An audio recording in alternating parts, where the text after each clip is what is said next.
Hello students, this is Prachi. Welcome to our channel. आज हम करने वाले हैं क्लास 12th फिजिक्स का चैप्टर इलेक्ट्रोमैग्नेटिक इंडक्शन का नया topic, that is Lenz law and conservation of energy.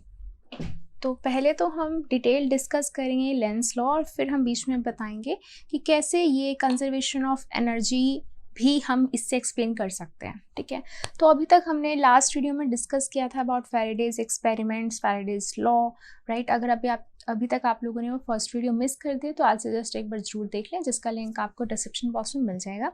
Also यहाँ तक कि जितने भी चैप्टर्स हमने कवर कर लिए उन सब का लिंक आपको डिस्क्रिप्शन बॉक्स में मिल जाएगा, आप जाके प्लेलिस्ट गो थ्रू कर सकते हैं। तो बेसिकली हमने फैराडे लॉ में पढ़ा क्या था? हमने बेसिकली फैराडे लॉ में ये पढ़ा था कि किस तरीके से हम इंड्यूस्ड ईएमएफ को कैलकुलेट कर सकते हैं, राइट। यही पढ़ा था हमने कि कैसे अगर कोई भी आपके पास कॉइल है, ठीक है, इसके अंदर अगर ये एक गैल्वेनोमीटर से अटैच्ड है, ठीक है, और यहाँ पर कोई एक और कॉइल है जो हमने एक बैटरी से अटैच कर दी है, ठीक है। मान लो इधर से करंट जा रहा है, अगर करंट जा रहा है यहाँ पर मैग्नेटिक फील्ड प्रोड्यूस हो रही है, मैग्नेटिक फ्लक्स बन रहा है। जितना ज़्यादा मैग्नेटिक फ्लक्स होगा उतना ज़्यादा इसके अंदर इंड्यूस्ड ईएमएफ आएगा, डिफ्लेक्शन हो जाएगी किसके अंदर? गैल्वेनोमीटर में। ये हमने पढ़ा था। फिर हमने पढ़ा था फ्लक्स क्या होता है, नंबर ऑफ फील्ड लाइंस, इसका फॉर्मूला पढ़ा था, that is BA cos theta. Theta is the angle between magnetic field and the area vector. फिर हमने निकाला था कि ईएमएफ का फॉर्मूला हमने बताया था कि चेंज इन फ्लक्स कितने टाइम में, कितने फास्ट चेंज हो रहा है, और वहाँ पे हमने एक साइन लगा दिया था नेगेटिव का। तो हमने बोला था यहाँ पर इस नेगेटिव वाले साइन को हम नेक्स्ट वीडियो में डिस्कस करेंगे। तो अभी तक हम इसका मैग्नीट्यूड लेते आ रहे थे और इस नेगेटिव साइन को अभी हमने इतने अच्छे से नहीं बताया था।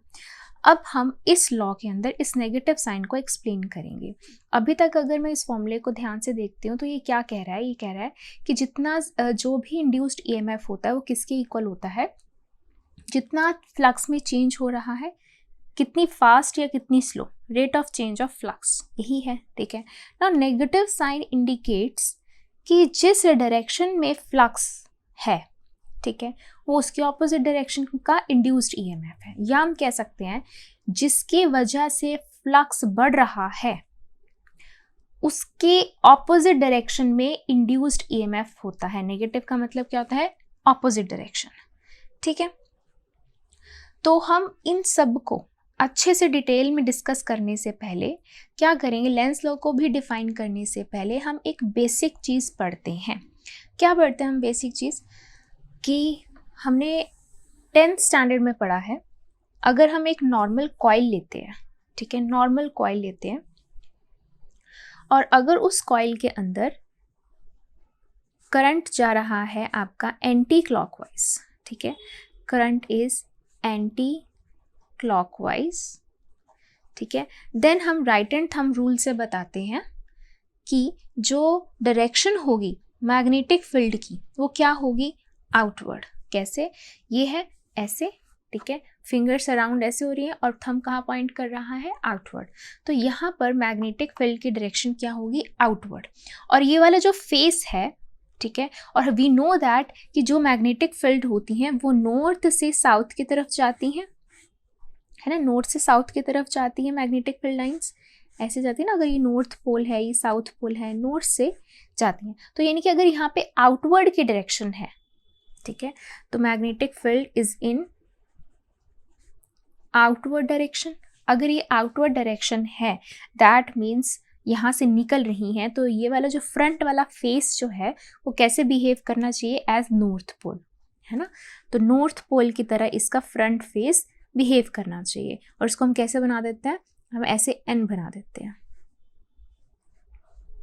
है ना। ये देखो n बन गया ऐसे कि यहाँ पर अगर करंट एंटी क्लॉकवाइज जा रहा है तो this phase behaves like a north pole और मैग्नेटिक फील्ड की डायरेक्शन आउटवर्ड होती है।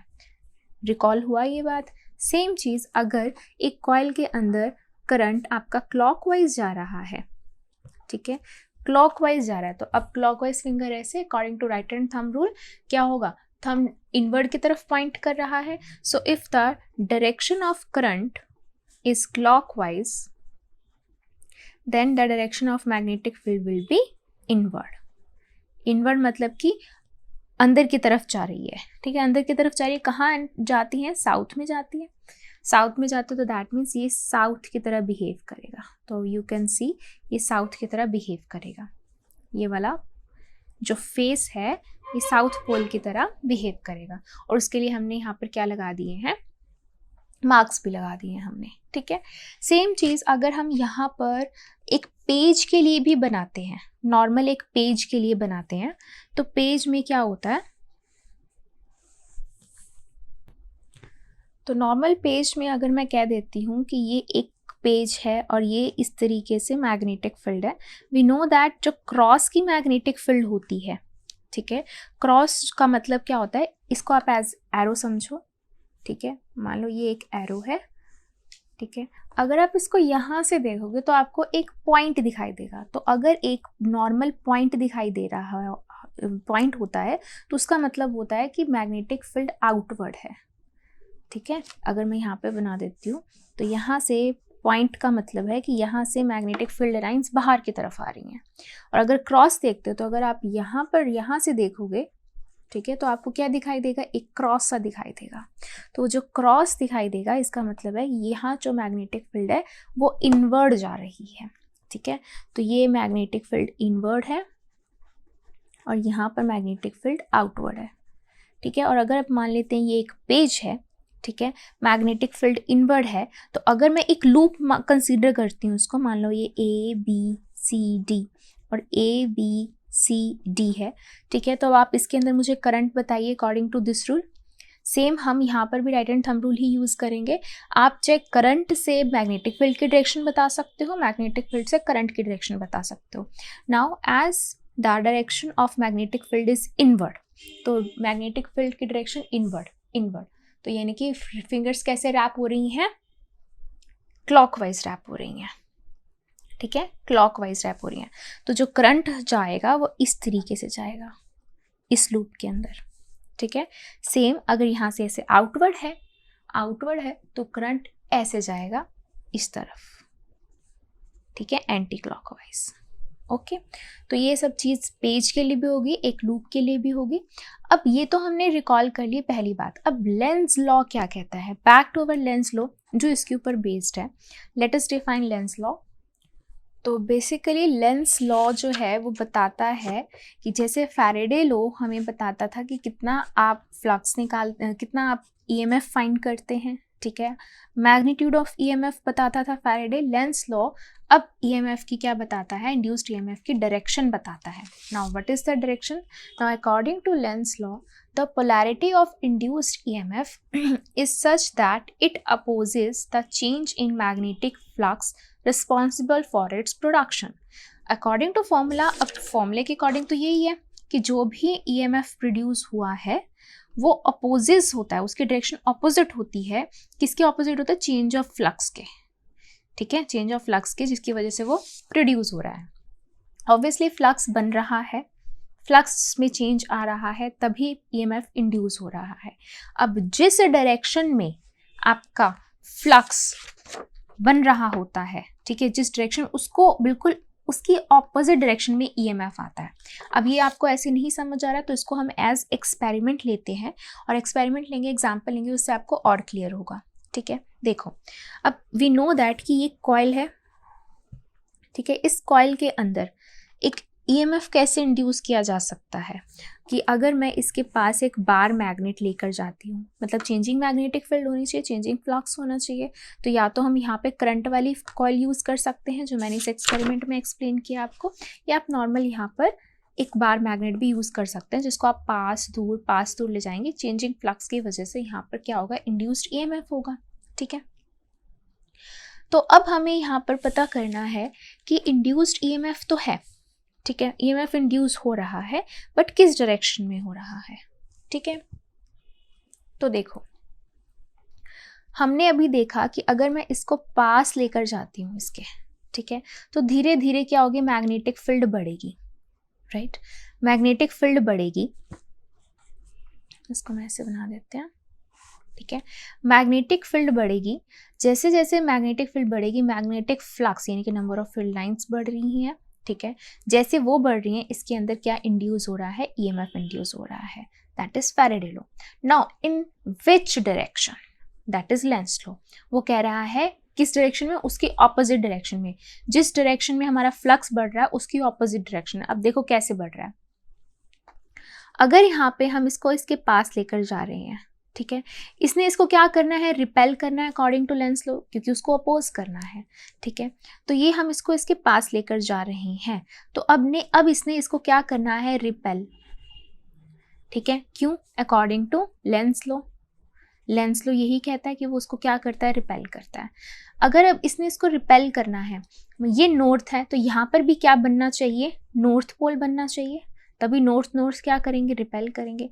तो नॉर्थ का मतलब क्या हुआ, यानी कि this should behave like a north pole. That means current की डायरेक्शन क्या हो जाएगी यहाँ पर, यस, एंटी क्लॉकवाइज। क्या हो जाएगी, एंटी क्लॉकवाइज, एंटी क्लॉकवाइज। तो this is the direction of induced EMF, this is the direction of induced EMF. Clear है। सेम चीज़ हम साउथ के लिए भी बना सकते हैं कि मान लो अगर यही एक कॉइल है, ठीक है, और यहाँ पर क्या है, अब यहाँ पर हम लेके गए हैं साउथ, ये है नॉर्थ, ठीक है। अब मैं साउथ को पास लेकर जा रही हूँ, ठीक है। So this should behave like a south pole in order to repel. इसको क्यों रिपेल करना चाहिए, क्योंकि इसी की वजह से मैग्नेटिक फ्लक्स बढ़ रहा है ना। Change in oppose the change in magnetic flux responsible for its production. इसकी वजह से मैग्नेटिक फ्लक्स प्रोड्यूस हो रहा है, तो इसको अपोज करेगा। अपोज करने के लिए रिपेल करेगा, रिपेल करने के लिए इसको भी साउथ पोल की तरह बिहेव करना चाहिए। तो साउथ की तरह बिहेव करेगा, तो ये कैसे आएगा, इसका क्लॉकवाइज। तो इसकी क्या डायरेक्शन होगी इंड्यूस्ड ईएमएफ की, क्लॉकवाइज। तो याद रखेंगे कभी भी इस तरीके से साउथ पोल पास आ रहा है तो क्लॉकवाइज, नॉर्थ पोल पास आ रहा है तो एंटी क्लॉकवाइज। सेम चीज अगर मैं इसको उल्टा लेकर जाती हूँ, देखो कैसे, यही कॉइल है, ठीक है। अब यहाँ पर ये ही बार मैग्नेट है, मान लो ये नॉर्थ है ये साउथ है। अब मैं इसको ना अवे लेकर जा रही हूँ, इससे अवे लेकर जा रही हूँ। अगर मैं इसको अवे लेकर जा रही हूँ, इसका क्या मतलब है, इसको अपोज करना है, यानी कि इसको दूर नहीं जाने देना। यहाँ पास आ रहा था, इसको दूर भेजने के लिए रिपेल कर रहा था, यहाँ पर दूर जा रहा है, इसको अब इसने दूर नहीं भेजना, अपोज करना है। दूर नहीं भेजना तो इसने इसको क्या करना है, अट्रैक्ट करना है ना, उसके मोशन को अपोज करना। तो यहाँ पर मोशन पास आ रहा था तो उसको धक्का दे रहा था, दूर चला जा। अब यहाँ पर ये दूर जा रहा है तो इसका अपोज करना है इसको, तो ये क्या करेगा, अट्रैक्ट करेगा। अब यहाँ अट्रैक्ट करने के लिए ये कैसा बिहेव करना चाहिए, एज साउथ पोल। तो एज साउथ पोल,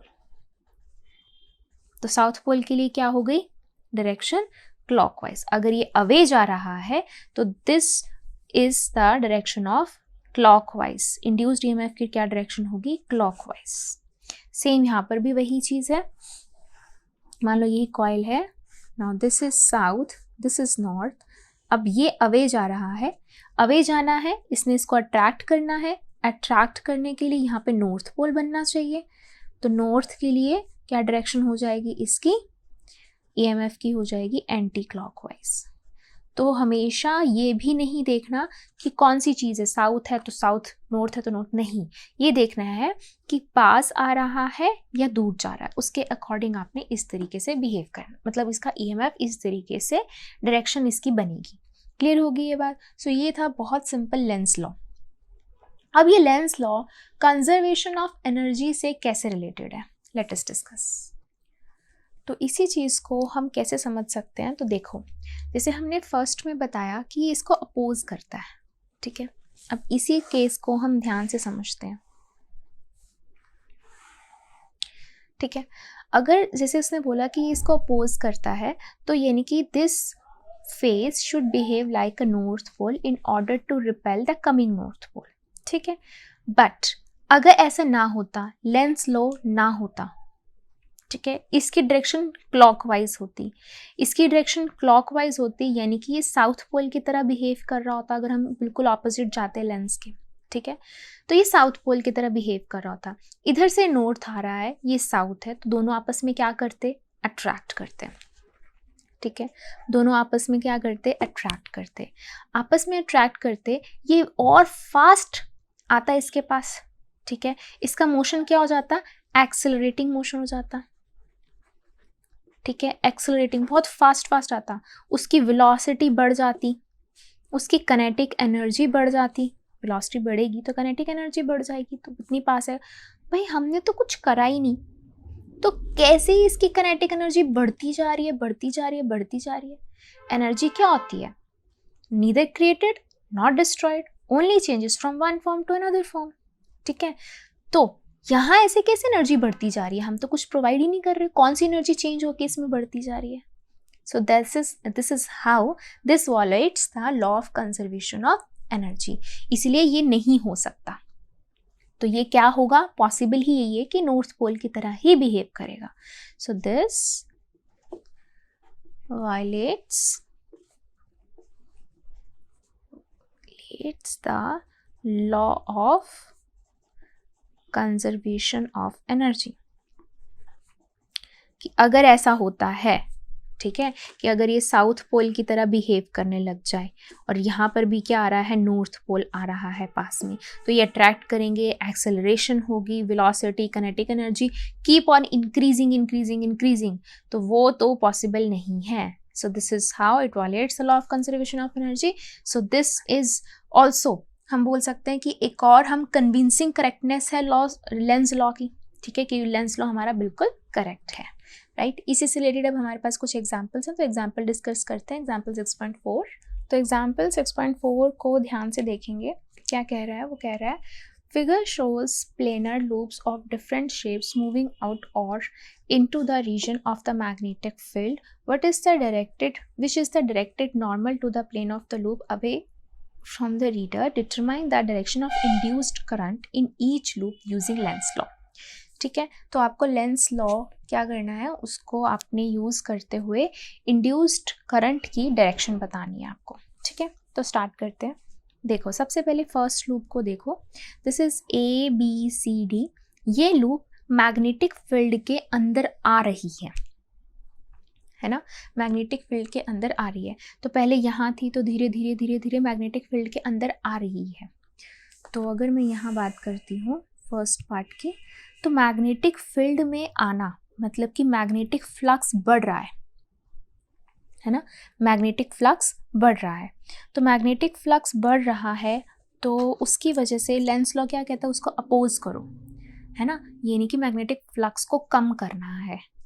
जैसे हम उसको अपोज करेंगे, जो ऑपोजिट डायरेक्शन होगी that is the induced current. ठीक है, अब इसके अंदर हम इसकी डायरेक्शन को कैसे चेंज कर सकते हैं, हम फ्लक्स को कैसे कम कर सकते हैं, मतलब कि मैग्नेटिक फील्ड लाइंस कम करनी है, मैग्नेटिक फील्ड लाइंस कम कैसे कर सकते हैं, ये क्या है, ये इसका मतलब है इनवर्ड जा रही है, इनवर्ड डायरेक्शन है, inward direction of magnetic field, magnetic field inward जा रही है। तो मैग्नेटिक फील्ड को, फील्ड लाइंस को कम करने के लिए, यानी कि इसके ऑपोजिट में मैग्नेटिक फील्ड होनी चाहिए, तभी मैग्नेटिक फील्ड लाइंस कम होंगी। ऑपोजिट में मैग्नेटिक फील्ड का मतलब क्या है कि ये राइट हैंड थंब रूल जो भी एक्सप्लेन करा, तो मैग्नेटिक फील्ड इधर होनी चाहिए। इधर होने का मतलब कहाँ की तरफ रैप हो रही है फिंगर्स, एंटी क्लॉकवाइज, तो यानी कि इसके अंदर इंड्यूस्ड EMF कहाँ जाएगा, एंटी क्लॉकवाइज। दोबारा समझिए, ये एंटर कर रहा है मैग्नेटिक फील्ड में, इस एरो से पता चल रहा है मैग्नेटिक फील्ड में एंटर कर रहा है, magnetic field increasing, magnetic field lines increasing, thus flux increasing. In order to oppose the flux हमें इसकी डायरेक्शन के ऑपोजिट डायरेक्शन ढूंढनी है। तो इनवर्ड डायरेक्शन है मैग्नेटिक फील्ड की, so it should be outward direction, है ना, आउटवर्ड डायरेक्शन में मैग्नेटिक फील्ड प्रोड्यूस होनी चाहिए। अब आउटवर्ड डायरेक्शन के लिए हो गया थंब, अब फिंगर रैप हो रही है एंटी क्लॉकवाइज, एंटी क्लॉकवाइज यानी कि इस लूप में करंट कैसे जाएगा, एंटी क्लॉकवाइज। ठीक है, तो इसका क्या बनेगा,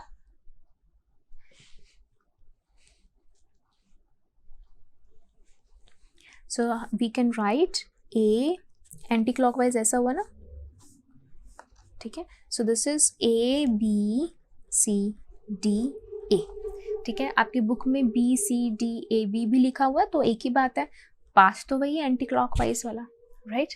ओके, चलो सेकंड की बात करते हैं. अब सेकंड में this loop is getting out of the magnetic field, है ना. This loop is getting out of the magnetic field. अगर मैग्नेटिक फील्ड से बाहर जा रहा है तो यानी कि इसके अंदर मैग्नेटिक फील्ड कम हो रही है, कम हो रही है, मैग्नेटिक फील्ड लाइंस कम हो रही हैं, फ्लक्स कम हो रहा है, यानी कि हमें बढ़ाना है. बढ़ाने के लिए हमें उसी डायरेक्शन में मैग्नेटिक फील्ड देनी है. तो उसी डायरेक्शन में देने का मतलब थंब अब हमारा इनवर्ड जाना चाहिए.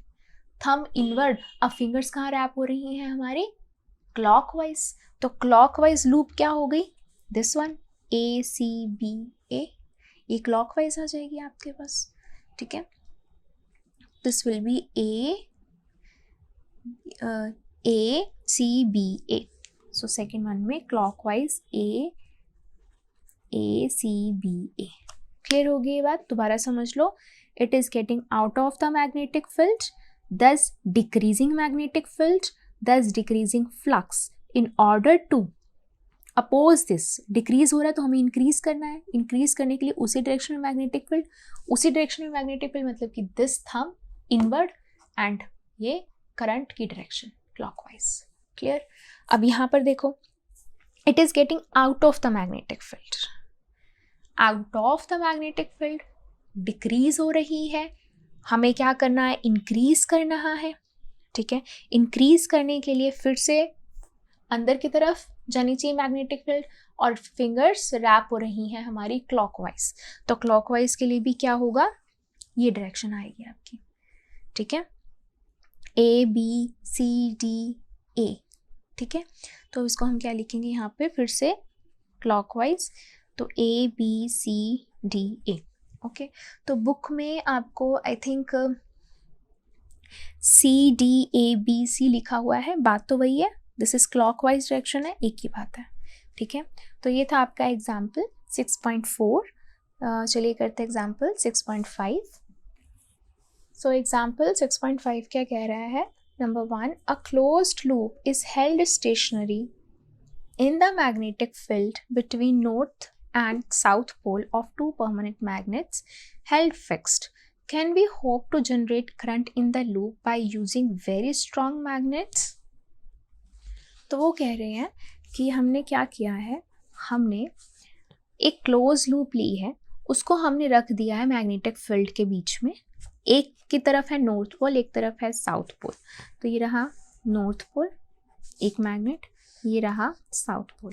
इसके बीच में हमने रख दिए हैं यहाँ पर एक क्लोज्ड लूप, ठीक है. This is a closed loop. अब वो कह रहे हैं कि क्या यहाँ पर जनरेट हो सकता है करंट, ठीक है. वी नो दैट जो मैग्नेटिक फील्ड होती है वो नॉर्थ से साउथ की तरफ जाती है, ठीक है, इस तरीके से. और उन्होंने स्टेशनरी रखा हुआ. अब ये मूव भी नहीं कर रहा, बिल्कुल स्टेशनरी है. क्लियर? अब देखो, सबसे इंपॉर्टेंट बात, करंट जनरेट करने के लिए मैग्नेटिक फील्ड क्या होनी चाहिए? चेंजिंग. ये हमने पढ़ा था, बिल्कुल फैराडे लॉ में पढ़ा था, बिल्कुल स्टार्टिंग के एक्सपेरिमेंट्स में पढ़ा था कि अगर वेरिंग मैग्नेटिक फील्ड होती है तभी करंट इंड्यूस होता है. तो यहाँ पर तो वेरिंग मैग्नेटिक फील्ड है ही नहीं, बिल्कुल यूनिफॉर्म है. तो बिल्कुल यूनिफॉर्म की वजह से there will be no current induction, कोई भी इंड्यूस नहीं होगा करंट, ठीक है. बट अगर उन्होंने बोला है कि अगर हम वेरी स्ट्रॉन्ग मैग्नेट यूज़ करते हैं, बहुत स्ट्रॉन्ग का मतलब क्या है कि ऐसा हो सकता है कि यहाँ से एकदम से स्ट्रॉन्ग निकल रही हैं, तो हाँ एक बार के लिए उसको लगे कि हाँ थोड़ी बहुत चेंज हो रही है मैग्नेटिक फील्ड, क्योंकि यहाँ से एकदम से स्ट्रॉन्ग निकल रही हैं.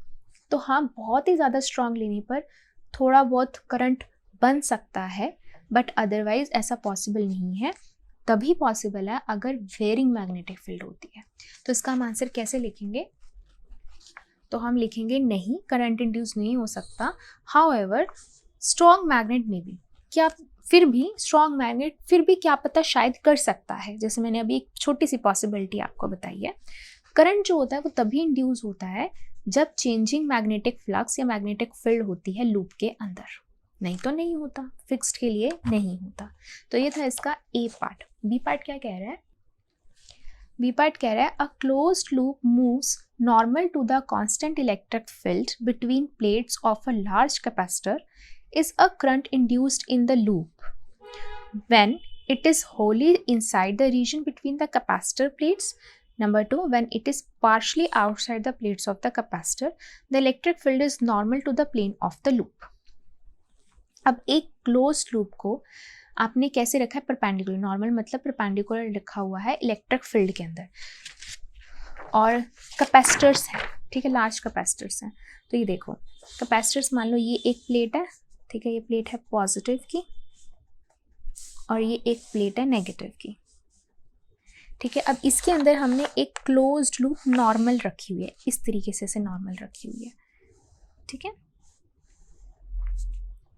अब वी नो दैट कि इलेक्ट्रिक फील्ड जो होती है वो पॉजिटिव से नेगेटिव की तरफ इसकी डायरेक्शन होती है, ठीक है। अब उन्होंने बोला है सबसे पहले पार्ट में कि हमने इसको बिल्कुल इसके सेंटर में रखा हुआ है, पूरी की पूरी बिल्कुल इनसाइड द रीजन है। और दूसरे में हमने क्या किया हुआ है कि अगर ये एक पॉजिटिव प्लेट है, ये नेगेटिव प्लेट है, तो हमने क्या किया हुआ है, इस लूप को थोड़ा सा इस तरीके से बाहर रखा हुआ है। इलेक्ट्रिक फील्ड तो ऐसे ही जा रही है। तो अब बताओ किसके अंदर करंट प्रोड्यूस होगा? इसके अंदर होगा या इसके अंदर होगा?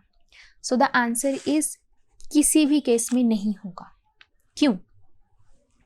करंट प्रोड्यूस होने के लिए हमें कौन सी फील्ड चाहिए होती है? मैग्नेटिक, नॉट इलेक्ट्रिक, ठीक है। क्यों भाई? करंट होता है तभी तो इलेक्ट्रिक फील्ड आती है, ओके। तो इलेक्ट्रिक फील्ड से करंट कैसे बन जाएगा?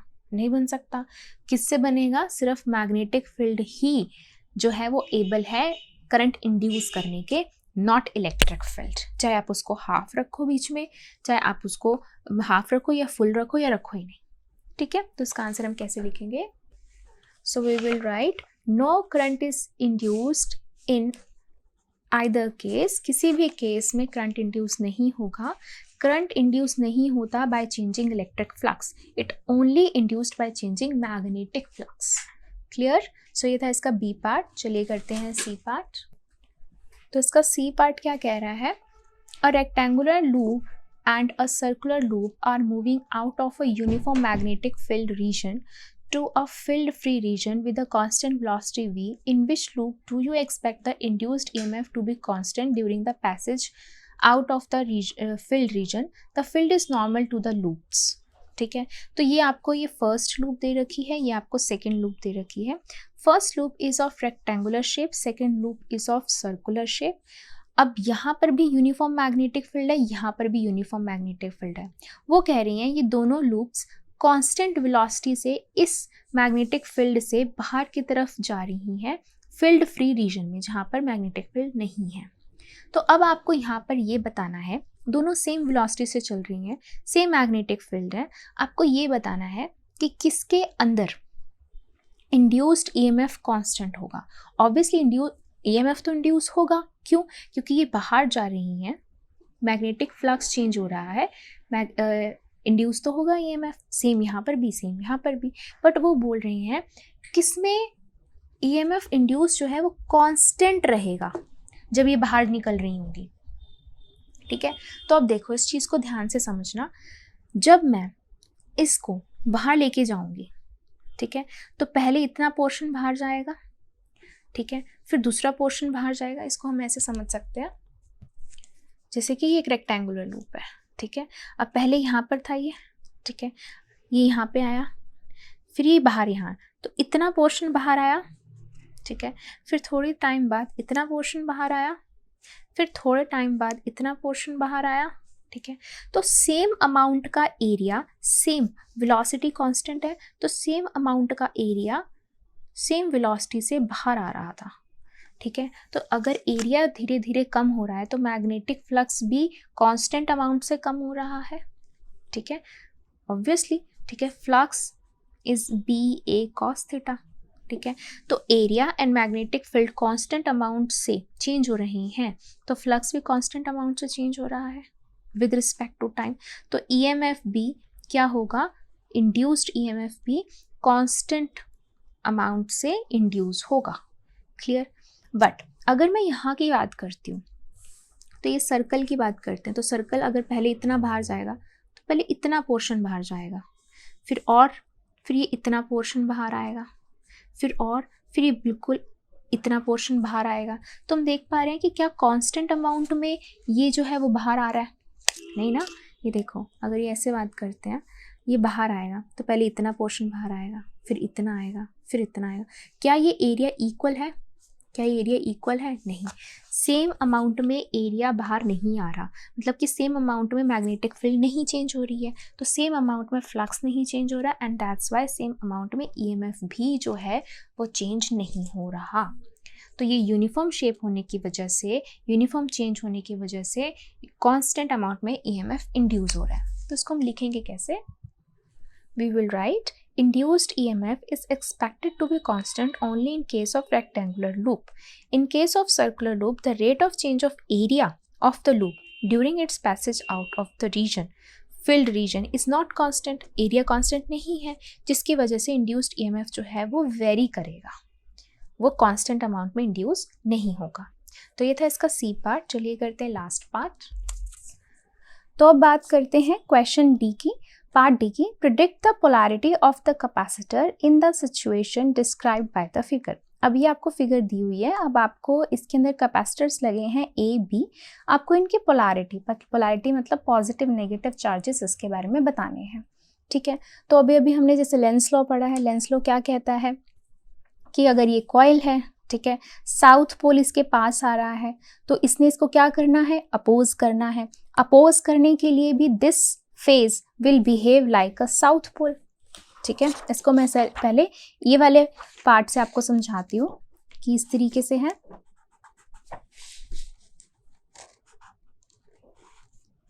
ये साउथ पोल है, ठीक है, ये ऐसे चल रहा है। ठीक है, तो अगर ये इसके पास आ रहा है, ये इसके पास आ रहा है, यानी कि इसको इससे क्या करना है, अपोज करना है अकॉर्डिंग टू लेंस लॉ। अगर अपोज करना है तो it will behave like a south pole. South pole मतलब कि जो डायरेक्शन होगी करंट की, यहाँ पर आपको क्या दिखाई देगी, क्लॉकवाइज, और यहाँ प्लेट ए लगी हुई है, यहाँ प्लेट बी लगी हुई है, यानी कि जो करंट है वो यहाँ से जा रहा है, यहाँ से आ रहा है। ठीक है, अब यहाँ पर सबसे इंपॉर्टेंट बात, बच्चे क्या करेंगे, यहाँ से जा रहा है, यहाँ से, तो इसको पॉजिटिव इसको नेगेटिव बता देंगे। But the main thing is it is not a battery. Battery में ये ऐसा होता है ना, बड़े वाले के साथ पॉजिटिव, छोटे वाले के साथ negative, but it is not a battery, ये कैपेसिटर है। तो इसको समझाने के लिए मैंने कुछ कोशिश करी है आपको कुछ समझाने की। तो इसको आप ऐसे समझ सकते हो, मान लो ये रहे ए बी कैपेसिटर्स। ठीक है, ये ए बी कैपेसिटर्स हैं, ऐसे लगे हुए हैं। ठीक है, ऐसे देखो, ये भी कैपेसिटर्स हैं, ये ए बी कैपेसिटर्स हो गए। ठीक है, अब मैं कह रही हूँ यहाँ से करंट जा रहा है, तो मैंने यहाँ पे बड़े वाला टर्मिनल यहाँ लगाया है। ठीक है, तो करंट यहाँ से जा रहा है, दिस इज क्लॉकवाइज डायरेक्शन। ठीक है, करंट यहाँ से जा रहा है, तो अब करंट यहाँ से जा रहा है, तो दिस इज पॉजिटिव टर्मिनल, तो पॉजिटिव टर्मिनल यहाँ से जा रहा है, तो this is plate A, this is plate A, तो यहाँ से जा रहा है, तो इसको क्या कर देगा, चार्ज कर देगा, पॉजिटिव चार्ज कर देगा। ठीक है, तो ए पॉजिटिव टर्मिनल इस कैपेसिटर को पॉजिटिवली चार्ज कर देगा, नेगेटिव टर्मिनल इसको नेगेटिव के साथ कनेक्टेड है, तो ये वाली प्लेट क्या होगी, नेगेटिव होगी। तो A plate will be positive as it is connected from positive terminal. ठीक है, ऑब्वियसली यहाँ पे हमें नहीं दिखाई हुई, बैटरी नहीं दिखाई है, बट हमें पता है अगर करंट ऐसे जा रहा है तो एक इमेजिनरी बैटरी हमने यहाँ पे बना के आपको दिखा दी है। तो ये यहाँ से जा रहा है, ठीक है, और यहाँ से ये नेगेटिव टर्मिनल कनेक्टेड है, तो बी कितना होगा, नेगेटिव होगा। तो दिस इज द केस जब हमारे साथ क्या है, साउथ पोल पास में जा रहा है। क्लियर होगी इतनी बात। ठीक है, ऑन द अदर हैंड अगर हम इसके लेफ्ट हैंड साइड की बात करते हैं, लेफ्ट हैंड साइड की बात करें, तो यहाँ से नॉर्थ ईस्ट के पास जा रहा है। ठीक है, यहाँ से नॉर्थ ईस्ट के पास जा रहा है, again this is A and this is B. ठीक है, नॉर्थ ईस्ट के पास जा रहा है, तो it should behave like a north pole. ठीक है, तो अभी ये ऐसे है, अभी भी ए यहाँ पे है, बी यहाँ पे है। ठीक है, अगर अब इसको नॉर्थ पोल की तरह बिहेव करना चाहिए, ठीक है, नॉर्थ पोल की तरह, नॉर्थ पोल मतलब कि एंटी क्लॉकवाइज जाना चाहिए। ठीक है, एंटी क्लॉकवाइज जाना चाहिए, तो एंटी क्लॉकवाइज में देखो, ये इसको ऐसे समझिए, एंटी क्लॉकवाइज के लिए अभी भी तो ऐसा ही है, पॉजिटिव टर्मिनल ही तो है ये, यहाँ से देखोगे तो आपको क्या दिखाई देगा, एंटी क्लॉकवाइज। ऊपर क्या लगी हुई है, ए प्लेट ही तो लगी हुई है। देखो प्लेट को तो हमने चेंज नहीं किया ना, ये इसके साथ कनेक्टेड है।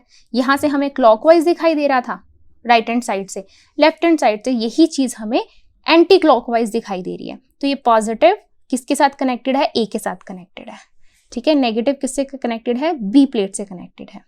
तो लेफ्ट से देखोगे तो एंटी क्लॉकवाइज डायरेक्शन जा रही है, राइट से देखोगे तो क्लॉकवाइज डायरेक्शन जा रही है। तो दोनों ही केसेस में ये पॉजिटिव रहेगा और बी प्लेट क्या हो जाएगी, negative. So how we will write it, तो हम लिख देंगे the polarity of plate A will be positive with respect to the plate B in the capacitor. तो ये था आपका question number D. So thank you, that's all for this video. Next video में हम डिस्कस करेंगे next concept और topic of this chapter. Thank you.